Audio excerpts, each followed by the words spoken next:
planets in our own universe. 10 million inhabitable planets, and they aren't all the same, and they come probably with just as much variation from planet to planet as there is from man to man. And when they arrive, are we then going to say, well, what happened then? Did Jesus die on all of them? Well, no, that wasn't. Why should that be the case? He was the Son of God. He was a deity, and surely his dying was salvation for everyone. What if they don't understand it that way? What if they should understand instead that there is a Christ. It is a Christ consciousness, and it lives within you and in all of them as well. And some of them you don't like either. I don't know. That this is going to be a huge challenge faced by everybody in the universe if and when and as I think that occurs. What if a second challenge? Can we tolerate, survive 7 billion people on the earth? And what happens when there are 10 billion people on the earth?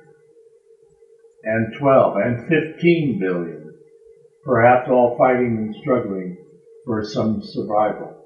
Is that going to be, all our old solutions still going to work in an era and in a time like that? No. What is another possibility? Do we really intend to keep 200 Protestant churches? Dozens of Catholic churches? Hundreds of religions, perhaps, as we become in a world where we are communicating constantly and trying to shout one louder than the other? Are we really going to live in a world like that? Or are we going to be searching for new solutions, at least one of which is to search for a common core of understanding? Well, you're asking pretty important questions because, again, the world is growing population-wise all the time, and that is growth that's not, it's basically geometrical, not algebraic. It basically is quadrupling in terms of the time that it takes to get from 7 billion to 10 billion is way less than what it took to get from 5 billion to 7 billion. Well, and in the world in which we face those kinds of challenges, in which we are looking for solutions, I am saying to my children and grandchildren, I'm trying to point in directions that other people have pointed to. I'm not pointing out, I'm not saying this is the way it is going to be, and I'm saying it's the way it must be. I'm saying is that we've got to be open to thinking about how to solve finding a common core and a new understanding. And it will require some stretching of our minds in order to get it done. Well, aren't there some dangers, however, if we do this? Well, yeah. There is a choice or two.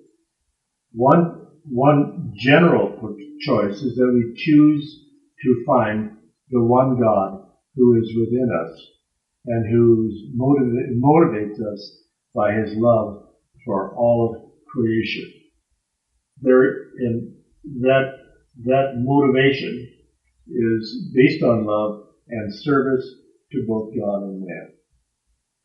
What if, however, the one common core is misled?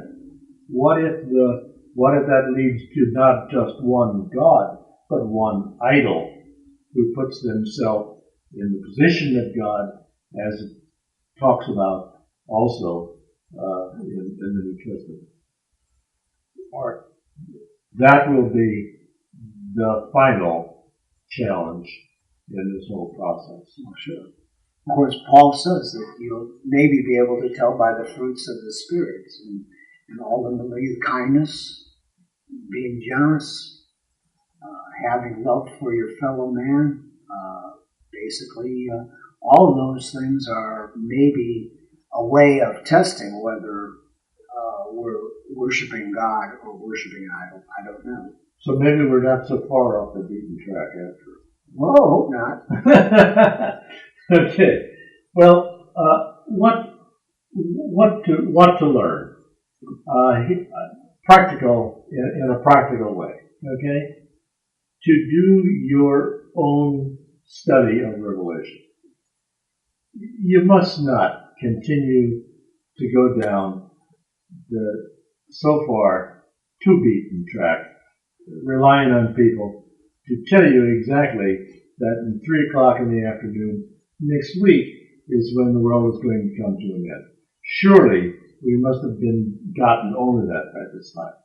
And in the process of doing that, if you cared at all about some of the ideas that we presented here, there is a method that I want to offer you.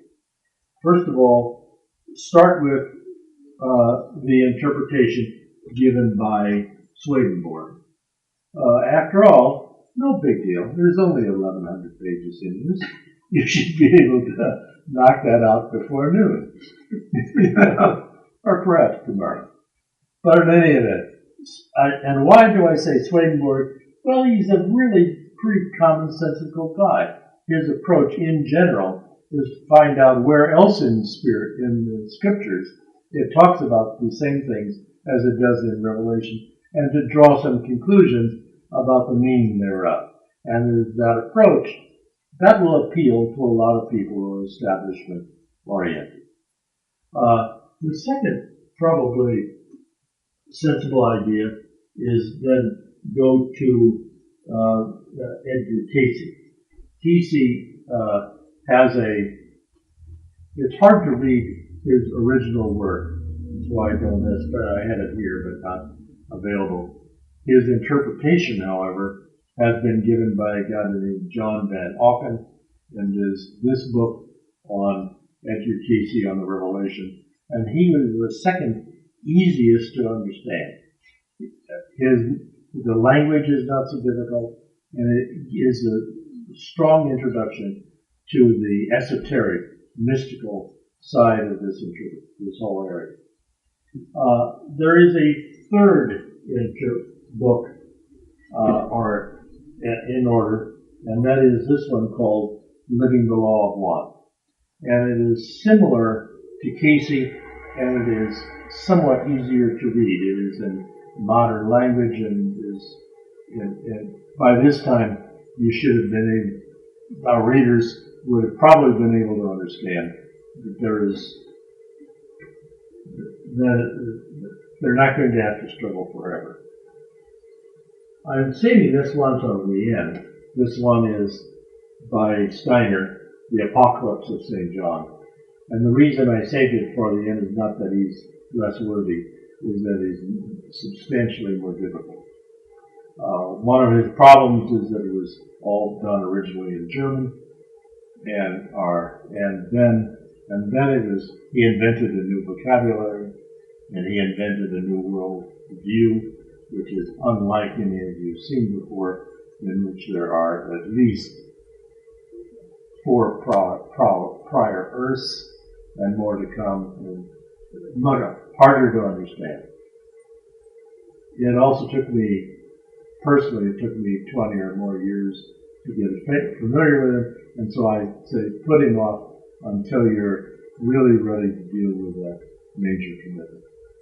Nevertheless, those are some of the things that you can do when next you're challenged to do something in your own Bible class, and perhaps you'll be satisfied to do so.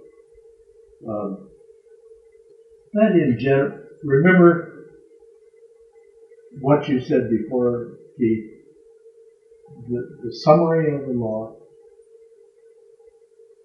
ultimately is to love your neighbor as yourself, and God, and your neighbor as yourself.